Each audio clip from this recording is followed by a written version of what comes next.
Are you on anything right now? Well, of course I'm on a drug. It's called Charlie Sheen. Carlos Estevez. Carlos Sheen. Charlie Estevez. Janet Estevez. Ramon Sheen. Emilio Sheen. Mama Dad Me. Billy Renee Me. Carlos Me Sheen. Sheen Me Ma. All these radio rants have people thinking Charlie Sheen has got to be on drugs. Wow. Electric bouillabaisse right from Jump Street. So basically, your question, all these fladio plants, clav gleepel bluing, glet gleim flum blugs. When's the last time your radio rants led to this? Have you had any? No. Whoa. Before you ask the next question, why don't you get high on this drug? Ding! Pretty cool beans. How about we trade our tiger blood for some winning? Ding! Pretty fucking cool, huh? Hi, this is Jerry Croth. I'm a psych professor at Santa Clara University in California, and I've made two propaganda lectures so far. One is called The Media Matrix, How Propaganda and Mass Media Are Altering Our Contact with Reality, and the other was called Propaganda and Manipulation. Now, these were basically academic lectures, and they're not TED Talks. You know, they were a bit longer. And 150,000 people have watched them and have asked for another one. So I thought I would do a third lecture on propaganda for my folks on YouTube and iTunes University. So this one is called Propaganda 3, Psychodramas and Blind Spots. So let's talk first about psychodramas. These are collective news fantasies that have crossed American television screens, the news broadcasts, in the last 20 years. They're the story of John Benet Ramsey, Amanda Knox, Elizabeth Smart, Casey Anthony. And they got considerable amount of attention. Let's take a look at each one just a little bit. John Benet Ramsey was a 6-year-old girl whose mother dressed her up to look like a fashion model. And she was raped and murdered in the basement of her house. 300 cameras and camera crews descended on the Ramsey household, and they were not there to express their condolences. They were there to basically indict the Ramseys because they thought, why, my God, what kind of parents would dress their child up and sexualize their child to such an extent? And some wide-eyed detectives in the Boulder, Colorado Police Department kind of fueled that media frenzy. I know who killed Jean Benet. There's no doubt in my mind who killed Jean Benet. And while this investigation is still ongoing, I don't think it's appropriate that I say that name out loud. Linda Arndt was the first detective on the scene at the Ramsey house on December 20. So you can see that the Ramseys are being tried in the press and in the media. Investigators and the media immediately focused on her parents, John and Patsy Ramsey. To those of you who may want to ask, let me address very directly, I did not kill my daughter, John Benet. Critics of the investigation pointed to mistakes made. So the tabloid press had a heyday. The Ramseys they had to move. Both of the Ramseys had so much pressure on them. They both at one time considered suicide. They were obviously presumed guilty in the press. And the truth of the story is it's been going on now for well over 12, 15 years. They never caught the murderer. But what's the truth? Well, Mrs. Ramsey was a beauty queen. She since passed away from ovarian cancer. But little young mothers often have their babies, and they take pictures of their babies and enter pictures in baby photo contests. And since she was a beauty queen, she entered her daughter in what is called pageantry. It's beauty queens for little girls, and there's nothing sexual about it. The press, of course, said JonBenét Ramsey was a pedophile's dream. Be that as it may, it was a relatively innocent activity of a mother with a 6-year-old child. The Boulder police said 12 years later they had found new DNA evidence, and scientific evidence convinces us to state that your immediate family, including you, your wife Patsy, and your son Burke, were not under any suspicion in the commission of this crime. To the extent that we may have contributed in any way to the public perception that you might have been involved in the crime, I am deeply sorry. Boulder District Attorney. So, despite all of that media frenzy, there was a Gallup poll taken of how much people had heard about the Ramsey case. This case had actually saturated the American media. 90% of the American population had heard of it. Only 10% of the American population had no opinion. And close to 30% of the American people believe that both Mrs. Ramsey and Mr. Ramsey raped and murdered their own daughter. Okay. The next case of a media obsession that occurred in America News is the case of Amanda Knox, who was a college girl, went to Italy, got involved in a sexual tryst, a menage a trois, so said the Italian police. Things got hot and heavy, and her roommate was killed. And she was accused as a co-conspirator in that sex thrill-killing murder. She was indicted, she was found guilty, she was let out, she was appealing, she was re-indicted, and the story went on and on and on, and the media enjoyed every moment of it. Not Barbara Walters, but Diane Sawyer interviewed Amanda and asked about the menage a trois. And 22 million people watched Diane's mysterious piece of journalism. Is that journalism? Okay, so here's a little excerpt on They've that. actually retried the case. They've retried all the evidence. They've retested. They've had these DNA experts come in and now undermine much of the DNA testimony. So you don't need a new trial. If this appellate court comes in and says this, they're done. Call it undermine. You may call it undermining the DNA evidence, Dan, but come on, they said the DNA may have been rye bread. I'm not buying that. That doesn't mean she's not going to walk next week. But come on, Dan, her dream sequence, she was awake. She had a daymare that she was in the apartment when the girl, Meredith Kircher, died and heard her screaming and did nothing. A daymare, a vision? Then why do you That's what think she told police? Then why do you think she'll be released then? Do you think there's a good chance? So, in the days of Walter Cronkite, they used the term alleged suspect. Remember that? Now we seem to indict people in the media all the time. So Elizabeth Smart's story comes next. She's an innocent girl in Utah, and is plucked from her innocence at the age of 14 by a former handyman who effectively rapes her every single day for the next 9 months, with the complicity of his wife. Here's a little bit on that story.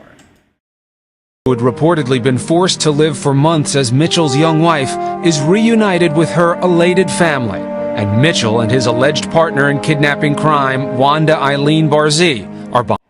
Now, an African-American journalist said, how come all these stories that get on primetime news are stories of white girls? 65% of all abducted children are black. So why isn't the story of the 11-year-old boy in Chicago who was abducted, why doesn't that make ABC? Why doesn't Diane Sawyer interview those parents and find out about how they feel? Well, I think the answer is, and you can probably guess, that the executive producers would say, excuse me, I'm not in the business of bringing you reality. I'm in the business of finding eyeballs, developing market share, having an audience, hypnotizing my audience, making them want to buy a Toyota or what other drugs and paraphernalia we happen to be selling on that. We're here as a profit center, in the media, and we need stories that attract, hypnotize, titillate.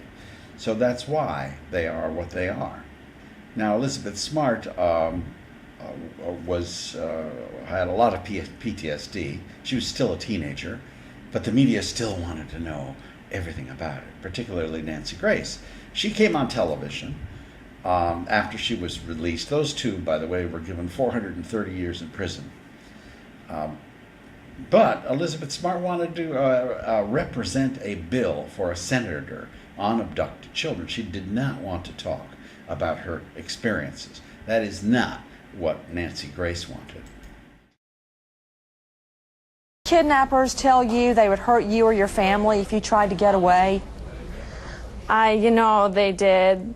And I really am here to support the bill and not to go into what happened to me, what is in my past, because I'm not here to give an interview on that. I'm here to help push this bill through.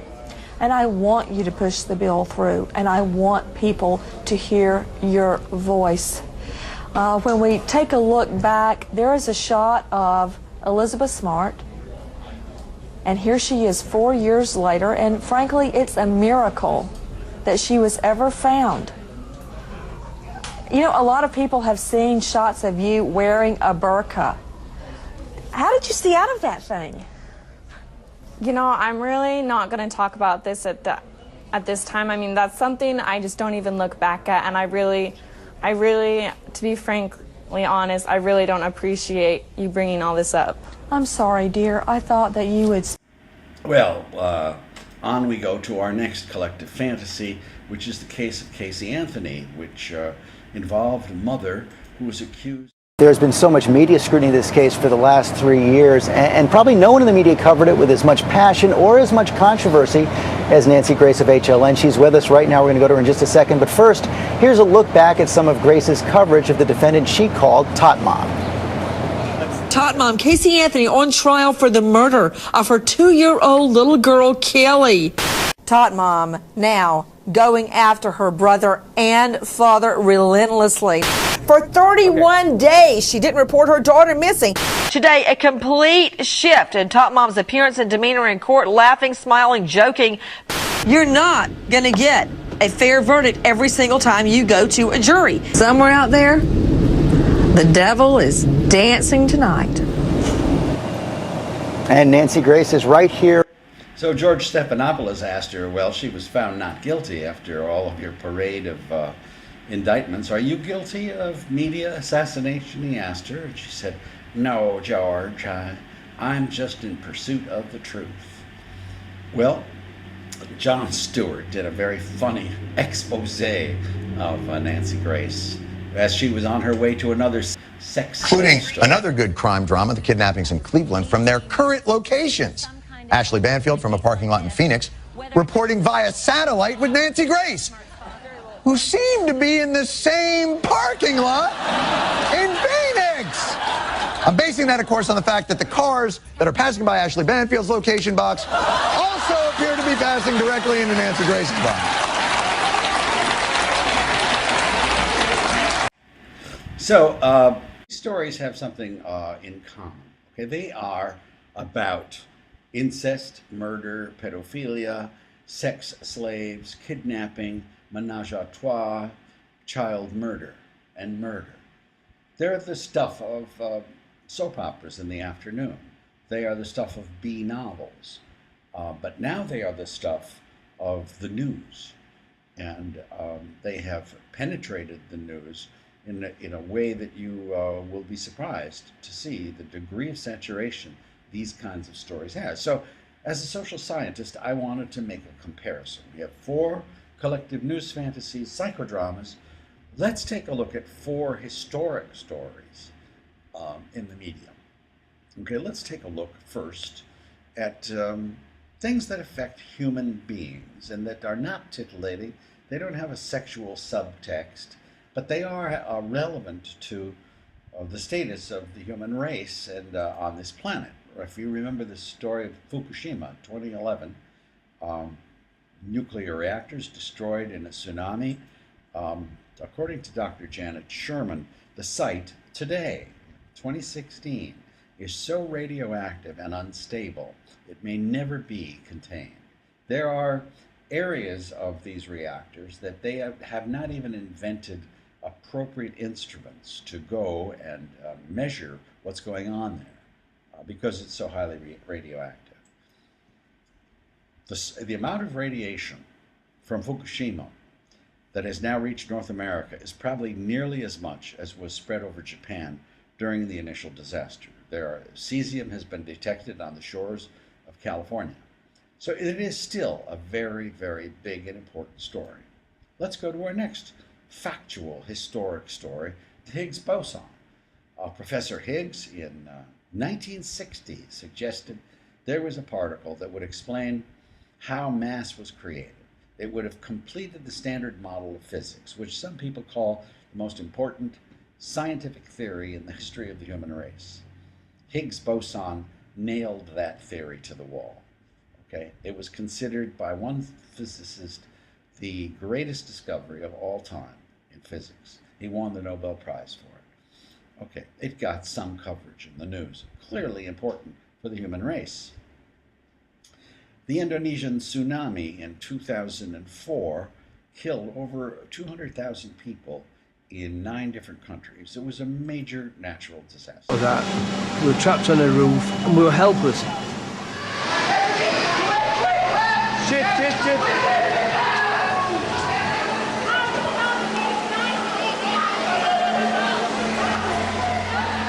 When the second wave came, I saw an older couple have difficulties getting their way through the water. They needed help. So I tried to reach them, and when I was like 2 meters from them, they fell down and disappeared.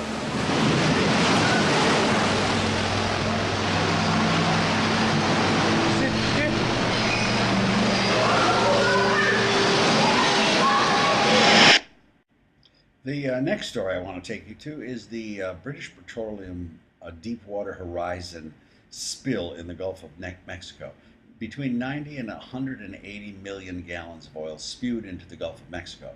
George Bush had allowed this company to do an experimental kind of drilling. They went down a mile to the seafloor, and then they drilled 6 miles further to find deep oil. And they didn't, unfortunately, have the technology to deal with the spill. If it started to erupt and they couldn't get down a mile to stop it, how long would that oil well gush forth? Well, that was a question that occupied a lot of minds for a couple months. It was the biggest oil spill in the history of the petroleum industry, and it certainly affected a lot of lives and the water. Finally, they capped it, but there was a great deal of destruction, and it was thought to be a lot worse than it seems to this day that it actually was. This is a satellite photo of just how extensive that spill was in the Gulf of Mexico. So that's another major story, right? Now let's take a look at something. I wanted to know, how do our tabloid fantasies that we call news stack up against historical stories? You can find out, you can quantify this by going to the Vanderbilt Television Archives. They have basically cataloged every primetime newscast on NBC, CBS, PBS, ABC, CNN, and you can go all the way back to the days of Walter Cronkite and find out how many stories occurred in primetime news broadcasts on a particular subject. So let's take a look at what the Vanderbilt Television Archives has to say. On our psychodramas, Elizabeth Smart was on prime time 171 times. John Benet Ramsey, 257 times, all the way back to 1996, up until now, 2016. That's 771 primetime broadcasts, and not about black children who were abducted, okay, but about these particular situations that are titillating, entertaining, fascinating, and now let's take a look at our historic stories that don't have that element. Indonesia's tsunami got 18 entries into prime time. Fukushima 135. The Higgs boson, believe it or not, the greatest discovery in science, only made Brian Williams and Wolf Blitzer a total of 9 times. The BP oil spill got 173 entries. That's 335 entries. Now let's graph this. This is where you see what we're talking about in this talk. If you look at psychodramas on the news in prime time versus historic stories, I wanted to know how much time are Americans living in their dream world? What percentage of the time are they preoccupied with their fantasies and their soap operas and their psychodramas versus looking at reality? And the answer, at least with this set of data, is about 70% of the time. Okay?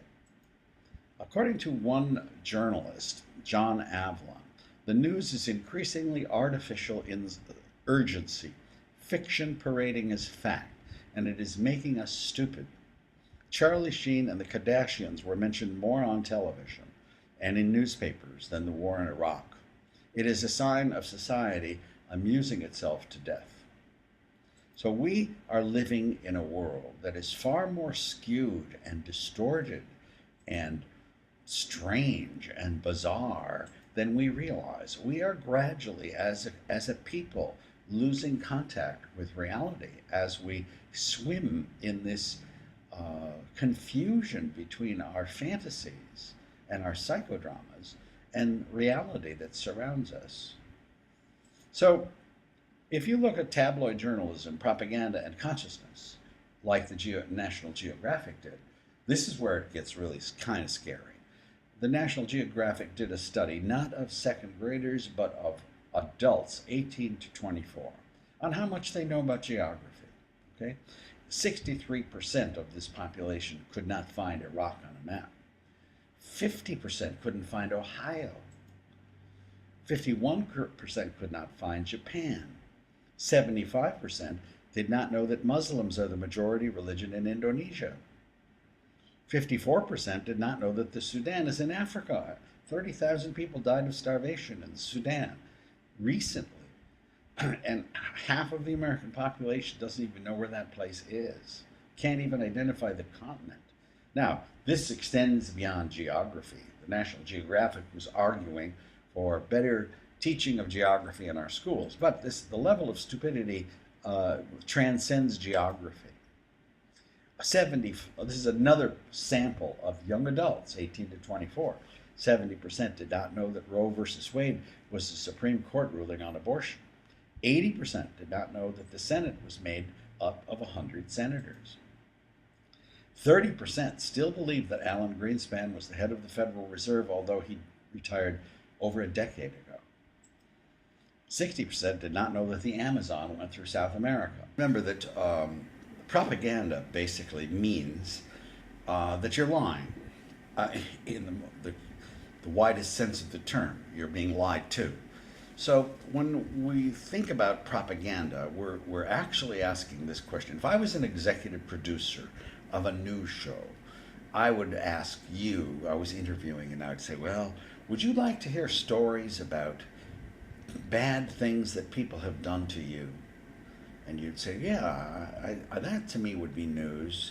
Bad things that people have done to me. Why? Because that makes me feel victimized, makes me feel righteous, stirs up anger, indignation, gets me all riled up, hot under the collar. Yeah, tell me those kinds of stories. But what about stories where you do bad things to other people?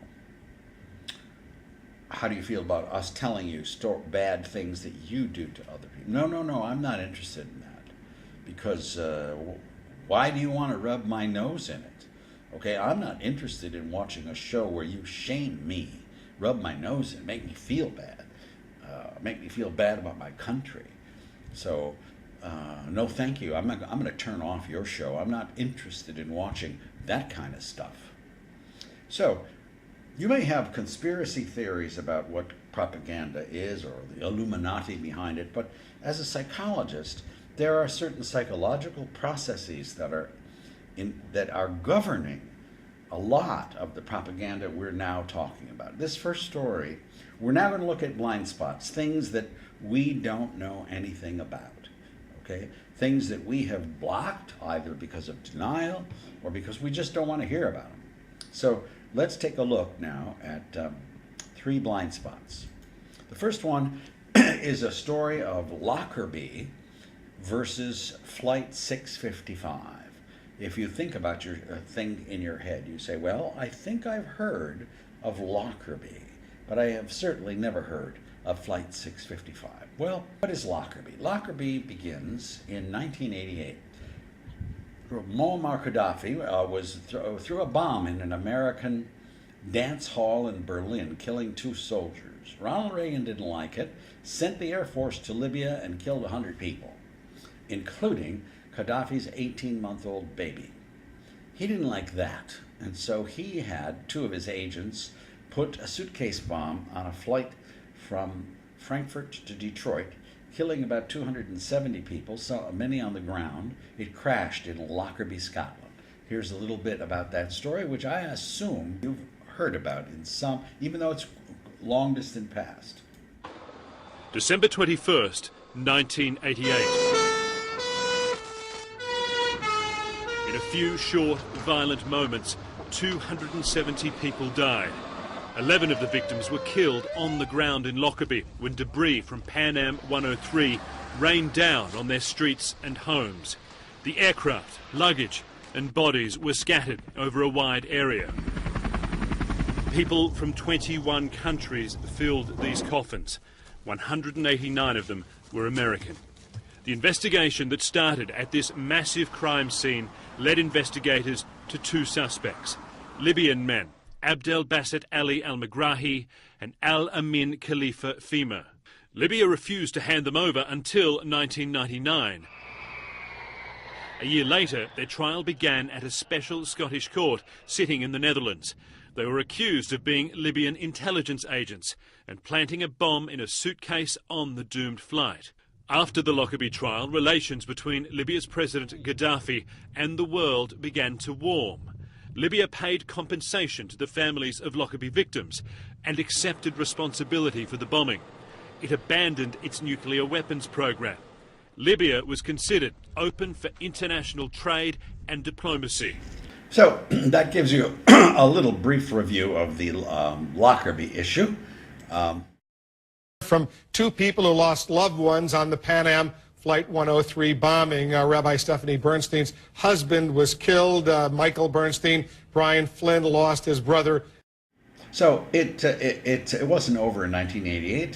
The story continues. It still makes prime time news, and there are some pictures of where the airliner crashed into this Scottish village, and there are monuments in the United States for all of the Lockerbie victims. So it is memorialized, it is celebrated, it is remembered. Okay, so that's the story of Lockerbie, and I think most of you have heard of it. Let's now go to, because that's a story about bad things that people did to us. Now let's talk about bad things that we did to other people, which is a story we don't want to hear about. This is called Iranian Flight 655. We shot out an Iranian airliner out of the sky. It was filled with civilians. They were families and children who were on their way from Iran to the religious centers in Saudi Arabia. It had wandered over an aircraft carrier, and we blew it out of the sky and killed 290 people, 60 of whom were children. The U.S. government deeply regrets this incident. By July 1988, the Straits of Hormuz in the Persian Gulf had become a shooting gallery for shipping caught up in the war between Iran and Iraq. The United States moved in strength to protect the international waterway. We were there to protect U.S. national interests. We escorted tanker convoys in and out of the Gulf. There was no question about it, no hesitancy on our part to do that, to fulfill the mission.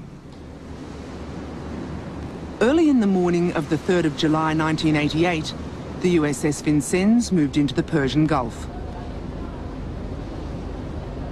It was the most advanced missile cruiser in the US Navy. The idea of putting the Vincennes in the Gulf was not something that everyone in the Navy was comfortable with. It's a very crowded environment. corridors. It's just crisscrossed with air traffic corridors. There are very few places you can go where you're not in one or near one in the Persian Gulf. And that was not the optimal situation for that kind of ship.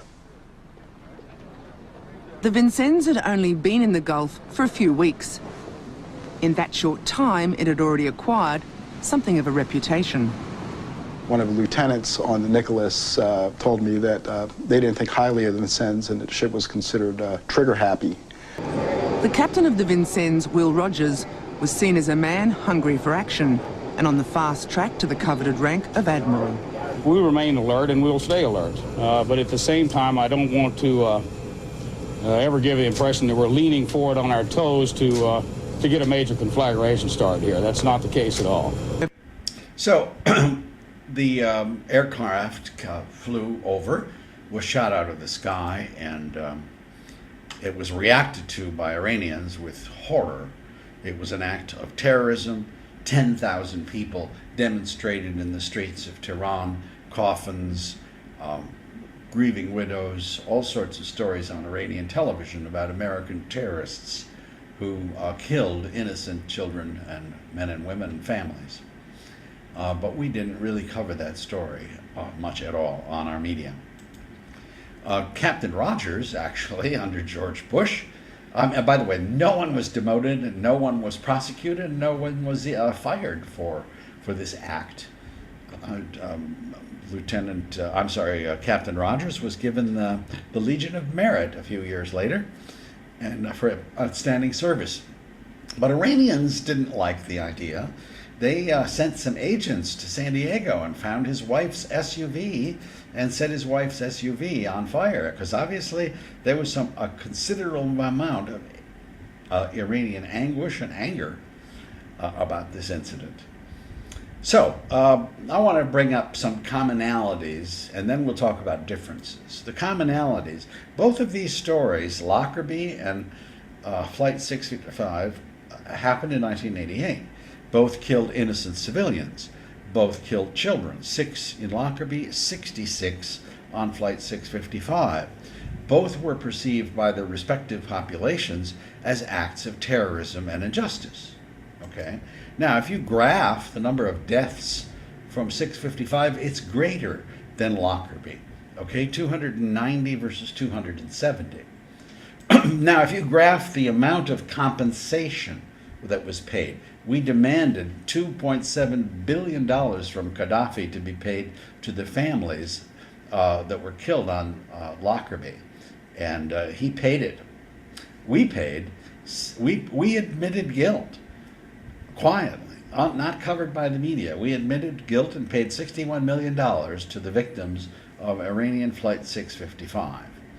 Now, here is where the action is. If you go to the Vanderbilt Television Archives and look at their database and say how many stories happened on this subject and how many stories on the other, this is where the blind spot becomes quite evident.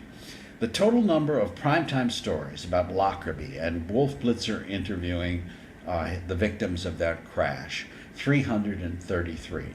The total number of stories since 1988 that made prime time, okay, 2. There are 150 times more coverage of Lockerbie, what they did to us, than Flight 65, what we did to them. Now, you can have a conspiracy theory about this if you want, but as a psychologist, I think that one of the roots of propaganda is as simple as that. Tell me stories about things that make me angry. Don't tell me stories about things that make me ashamed. And if I'm the executive producer and I'm trying to sell you a Toyota, well, then I'm going to give you the kind of stories that I think you're going to want to see. That doesn't mean we are portraying reality in any way, shape, or form. These are the sponsors. These are the people who want eyeballs, who want market share, who want an audience, who are willing to pay for that news broadcast if it attracts more than a couple million people in the evening. So the kind of stories that are told on that newscast have to be compelling. And stories about Flight 65 are not compelling. They're not going to turn anybody on. They're going to turn people off. So they don't get reported, and therefore we don't know about them. By the way, this is a quote from a Washington journalist. Americans might not know about Flight 655, but Iranians surely do. They can hardly forget about it.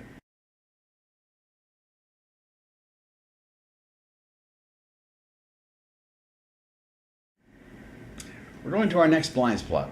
This is different. It's another area that we know almost nothing about. Israel's nuclear arsenal. So here's a little bit of a film clip that brings this to light. It's not coming from the mainstream media, I can tell you that.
So this worker at the Dimona nuclear factory tells the world, and he was actually out of the country, and the Mossad came and captured him, kidnapped him, brought him back and put him in prison for 18 years, 10 of which were in solitary. He was a whistleblower, that's all. And he was charged, however, with treason and espionage. He said, "I'm neither a traitor nor a spy. I only wanted the world to know what was happening." Daniel Ellsberg of the Pentagon Papers fame said, Vanunu is the preeminent hero of the nuclear age. So Vanunu was released from prison after all this time, and then he started to talk again. And they said, "Okay, you're going right back to prison." And now the conditions of his release are, if you want to be out of prison, you can't have a cell phone, you can't have internet, you can't be on chat rooms, you cannot come close to embassies, you cannot come close to the border, you cannot leave Israel, you cannot visit any port of entry. And now you can be free. And this is currently. So Israel is still sensitive about this. So the question is it true, or is he just an anti-Semitic liar? Well, Ron Rosenbaum wrote a book, very good piece of scholarship, called How the End Begins. And he talks about where World War III is most likely to occur. India and Pakistan is certainly one area, but the Middle East is certainly the other. And our ignorance of this area is part and parcel, one of the reasons that it might be ignited. Now, he said that Israel had about 225 nuclear weapons, perhaps as many as 400, mounted on Jericho missiles, on aircraft, and on submarines. Now, that's corroborated by the Stockholm International Peace Research Institute, which alleges Israel has 80 nuclear weapons, 50 deployed on Jericho missiles, and others on aircraft and submarines.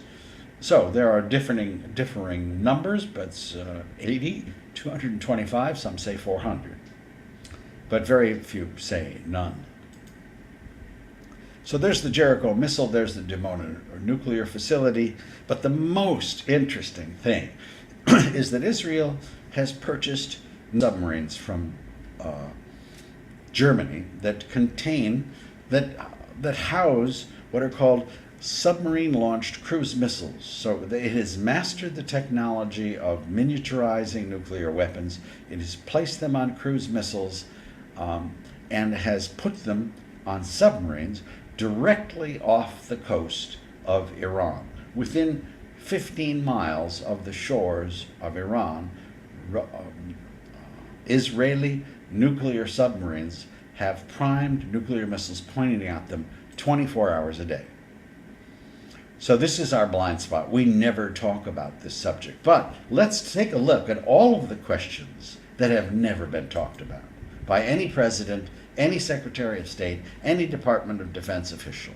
Does Israel have nuclear weapons or not? Yes or no? Does it have a hydrogen bomb? Does it have a neutron bomb? How many centrifuges does Israel have? We hear about Iranian centrifuges all the time. How many does Israel have operating? How many nuclear weapons does it really have? Now, if you remember France, I mean, Israel has about an arsenal that some say is as big as France. France has about 300 weapons, but they blew up 200 weapons to develop their nuclear arsenal.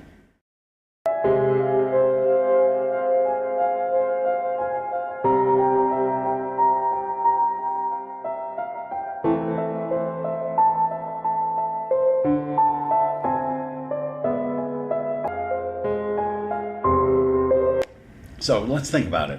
If Israel has 200 nuclear weapons, they had to have at least 100 nuclear explosions to develop their arsenal. Where did they test their nuclear material?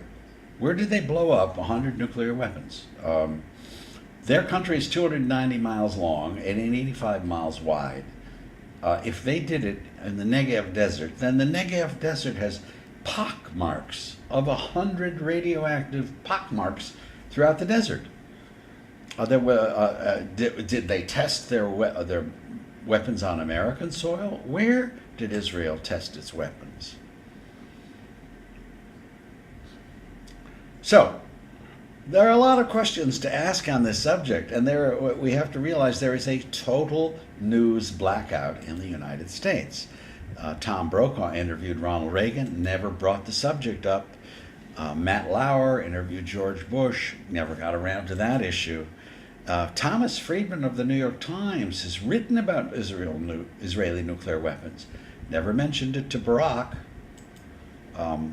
Wolf Blitzer is always talking about something related to nuclear war, but never about this subject. Jon Stewart, who many people respect as a person who's not going to be influenced by taboos, never brought it up with Clinton, and he does not like Donald Rumsfeld, and he still never brought it up with Donald Rumsfeld. The distinguished Charlie Rose interviewed Barack Obama and never raised the question. And it just seems to go right over our head that nobody talks about the elephant in the room. But, by the way, Matt Lauer makes $20 million a year, Diane Sawyer $12 million, Charlie Rose $8 million, Wolf Blitzer $5 million. This is the corporate media, and this is what they don't tell us, and the questions they don't ask. But there was one woman, brave, intrepid journalist, who her name was Helen Thomas.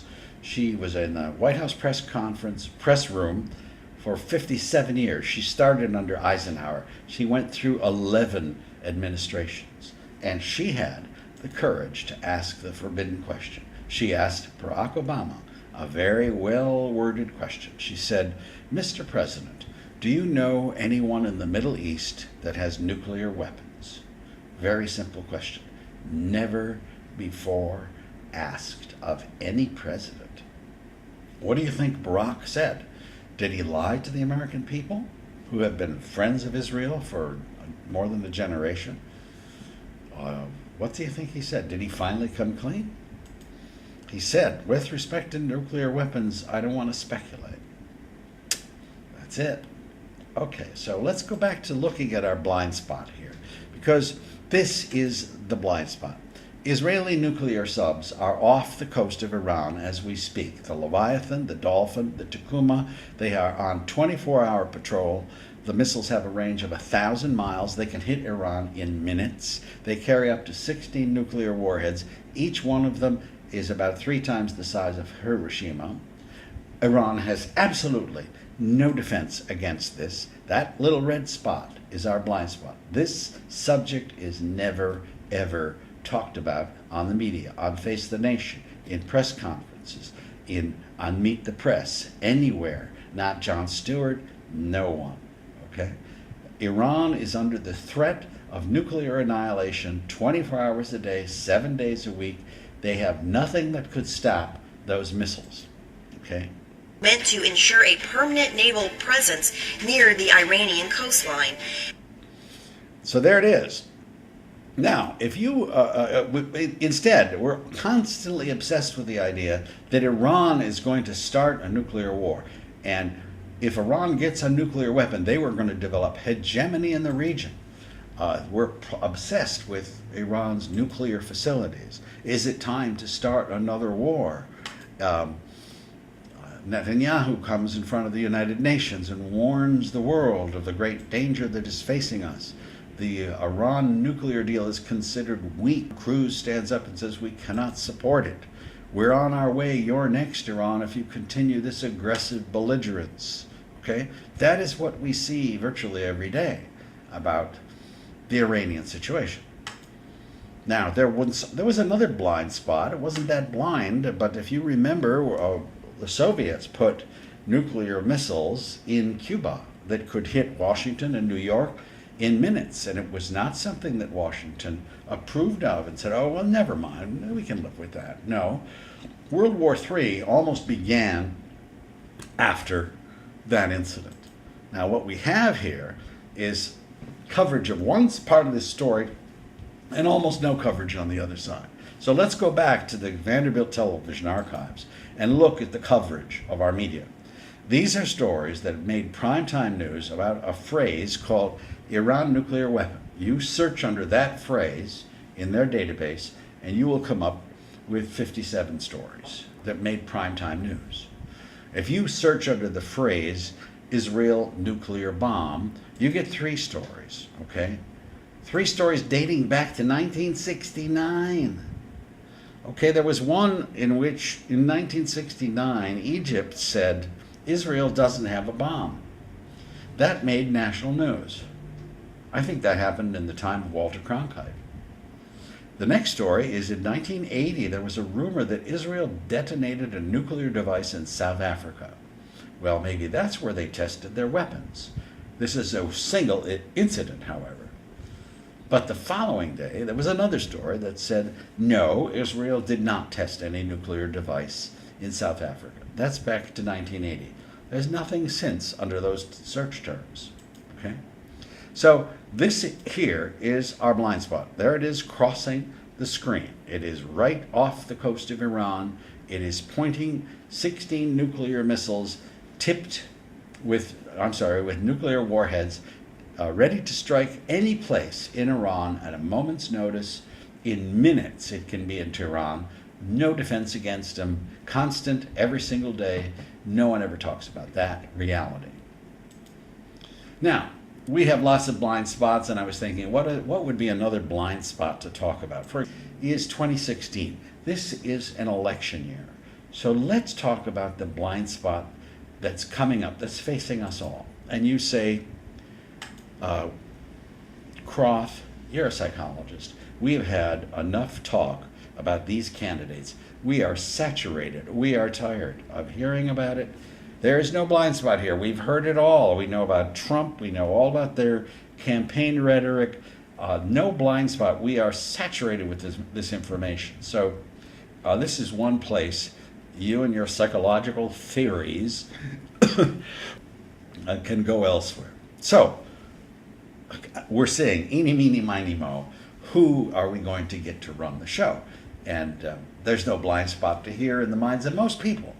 But I'm a psychologist, right? So get ready. Freud said, if you're living in a dream world, a dream is made up of 2 parts, the part that you see and the hidden part that you don't see. Carl Jung said something similar. He said, if you're having a dream, sometimes the shadow, the opposite of the dream, is what is true. So if we're saying eeny, meeny, miny, mo, who are we going to get to run the show? That gives us a sense of empowerment. It's up to us to decide. We're choosing our next leader. It's American democracy in action. We are empowered to do these things. If it's not us, nobody. Well, what's the shadow? Well, the shadow is the opposite. You're not empowered at all. Your vote means nothing. Your points of view mean nothing. You're helpless and powerless. That's the shadow. Well, I don't know if I can make this point, but I'm certainly going to try. So let's begin. I know you're a bit cynical, so give me a moment of your time. Okay, there's the average net worth of the average American family. Now, if you take assets, my house and the value of the house, and liabilities, how much I still owe on the house, my pension, my credit card debt, my savings, my student loan debt, and add it all up and subtract it, what you come up with is $90,000. That's the average net worth of the average American family. Might be a little disappointing to you, but that's statistically where we are. Okay? Now, let's take a look at the average congressman, okay? The average congressman is worth, her net worth is $7.8 million. It is 86 times greater than the families that congressman represents. Your congressman is likely to be 86 times wealthier than you are. Okay. All right, so that might be a bit of a surprise. Let's take a look at the Senate and see where they stand. The average senator is worth $14.2 million net worth. Some are poorer, some are richer. The average is 4.2. He or she is 157 times wealthier than the average family that elected that senator to office. Now, here's a bit of an issue, okay? If you ask, well, how much do you have to be, how wealthy do you have to be in the top 1%? Well, the entry level to get into the top 1% is $14 million. So the average senator is in the top 1%. Now we have to think about this. According to the Constitution, it says a bill must pass both houses of Congress by a majority, and then once it does that, it's signed by the president, and then it becomes law. If the Senate does not approve, it doesn't become law. Okay, now follow my logic. Get ready. I'm going to get things a little messed up in your head now. If the average senator is in the top 1%, and nothing can become law without the approval of the Senate, then nothing can become law without the approval of the top 1%. You following? Well, that's called a plutocracy. A plutocracy is the government by the wealthy. A democracy is a government by the majority. So we're in effect governed by the top 1%, whether we like to admit it or not. But things get a little dicier when we talk about the election. There's Carly Fiorina. My golly, she's wearing blue jeans. She's got a cinched up blouse. She looks like Annie Oakley out there in Iowa. Why, she's standing in front of a cow. Why, I think she's got dirt under her fingernails just like all the rest of us. I think she's one of us. I don't know where I'm coming up with this accent. They don't speak like that in Iowa. But the idea is that she's giving the impression with the propaganda that she's one of you, one of us, one of those real people with dirt under their fingernails who knows how to pluck a chicken and milk a cow. Okay, I might vote for her because she has empathy. She's one of us. Well, here comes the other side of that. Carly Fiorina is one of the wealthiest women in the United States. She is worth $51 million net worth. She is 566 times wealthier than the average American family and about 6 times wealthier than the average senator. Okay? If she was talking to an audience of 500 people, she could afford to buy up all of their farms, all of their mortgages, all of their student loan debt, and have plenty left over for herself and her family. Carly Fiorina is a mogul. She's in the top 1%. Okay? She has a wonderful house, and there are no cows anywhere near her estate. That's Carly Fiorina. That's who we're really talking about here, who's running for president. Now, Hillary Clinton gets down with, after all, she is a Democrat. She is for the people. She's for organized labor. She is cozy with the United Auto Workers and the nurses union and the police union and the firefighters, and she doesn't mind eating junk food at all. She's one of us. She's out there slumming with the rest of the average American and portraying herself as one of those people. But if you look at her net worth, it's $45 million. In fact, one person said Hillary Clinton is not in the top 1%. Hillary Clinton and her husband are in the top 1/10 of 1% of American income inequality. Hillary has some very gorgeous homes, and you have to ask, has the president of the United Auto Workers ever been invited to dinner there? Okay. So this continues. Jeb Bush is worth $22 million. He has 244 times the wealth of the average American family. So Forbes did an analysis of all 21 people running for president, okay? And they excluded Trump because he's too rich. But the net worth of the average person running for the president of the United States puts them virtually in the top 1%. In other words, the 1% governs us in the Senate, and the 1% is going to govern us in the presidency. Okay? Now, there are some poor senators, who, like poor Lindsey Graham, he just dropped out. He's only worth $1.5 million. And Marco Rubio is worth less than $1 million. But they have sugar daddies. Paul Singer is worth $2 billion. Who was the underwriting some checks there for the for the campaign of Lindsey. Sheldon Adelson is worth $26 billion. He's the sugar daddy for Mark Rubio. So the New York Times said there are 158 families which are paying 50% of all presidential campaign expenses. So the publicists, the buses, the clothes, the scheduling, the campaign manager, the ads, the TV ads, for both parties, all 21 candidates, half of their budget comes from just 158 American families. And these are what some of their houses look like. Now, you take a look at those houses and ask, are those houses in my neighborhood? Have you ever seen a house like that in your neighborhood? Okay. So, eeny, meeny, miny, mo changes to eeny, meeny, miny, mo, which of the American oligarchy, the elite, the top 1%, will we choose to basically ignore us after they win the presidency? George Carlin said it in a slightly more vulgar way, but I think that there's a lot of truth to this comedian. But there's a reason. There's a reason. There's a reason for this. There's a reason education sucks, and it's the same reason that it will never, ever, ever be fixed. It's never going to get any better. Don't look for it. Be happy with what you got. Because the owners of this country don't want that.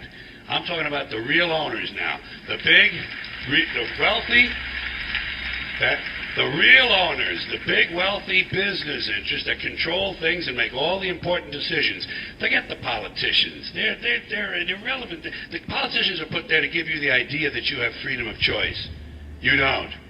You have no choice. You have owners. They own you. They own everything. They own all the important land. They own and control the corporations. They've long since bought and paid for the Senate, the Congress, the state houses, the city halls. They got the judges in their back pockets. And they own all the media companies, so they control just about all of the news and information you get to hear. They got you by the balls. They spend billions of dollars every year lobbying to get what they want. Well, we know what they want. They want more for themselves and less for everybody else. But I'll tell you what they don't want. They don't want a population of citizens capable of critical thinking. They don't want well-informed, well-educated people capable of critical thinking. They're not interested in that. That doesn't help them. That's against their interest. That's right. You know something? They don't want people who are smart enough to sit around the kitchen table to figure out how badly they're getting fucked by a system that threw them overboard 30 fucking years ago. They don't want that. You know what they want? They want obedient workers. Obedient workers. People who are just smart enough to run the machines and do the paperwork and just dumb enough to passively accept all these increasingly shittier jobs with the lower pay, the longer hours, the reduced benefits, the end of overtime, and the vanishing pension that disappears the minute you go to collect it. And now they're coming for your Social Security money. They want your fucking retirement money. They want it back, so they can give it to their criminal friends on Wall Street. And you know something? They'll get it. They'll get it all from you sooner or later, because they own this fucking place. It's a big club, and you ain't in it.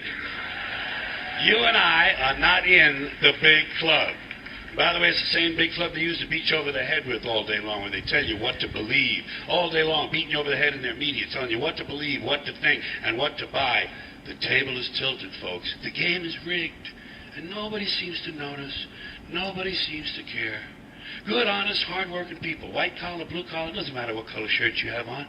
Good, honest, hard-working people continue. These are people of modest means. Continue to elect these rich cocksuckers who don't give a fuck about them. They don't give a fuck about you. They don't give a fuck about you. They don't care about you at all. At all. At all. Yeah. You know? Now, you might say, well, that's comedic hyperbole, but I just don't think it's that true. Well, it's truer than you might imagine. Larry Bartels from Woodrow Wilson School of Public and International Affairs did a long regression equation in which he dissected American income levels and looked at how much American public policy reflects income levels, and that was astonishing. Americans at the 50th income percentile are barely more likely to see their policy preferences reflected in actual policy than those at the 10th percentile. It is only when you get to the 90th percentile, we're talking about the 90th percentile is a pretty high level in terms of net worth and income. When you get to the 90th percentile, then some policy preferences get reflected in national policy. But below that, you're ignored, really effectively ignored. Giuseppe Prezzolini said, representative government is artifice, a political myth designed to conceal from the masses the dominance of a self-selected, self-perpetuating, and self-serving traditional ruling class. And that is where our 21 candidates for the presidential election come from. So, here's the summary of the propaganda machine from today's talk. 1. First blind spot. The 7th worst aviation disaster in the history of the world we know nothing about because we caused it. We killed 290 people. Iranians have not forgotten it. To them, it was an act of terrorism. And if you look at it objectively, it is the second worst act of terrorism in the air. It is the second worst bombing of a civilian airliner. Now, we don't think of it as an act of terrorism. We think of it as an accident, as a mistake.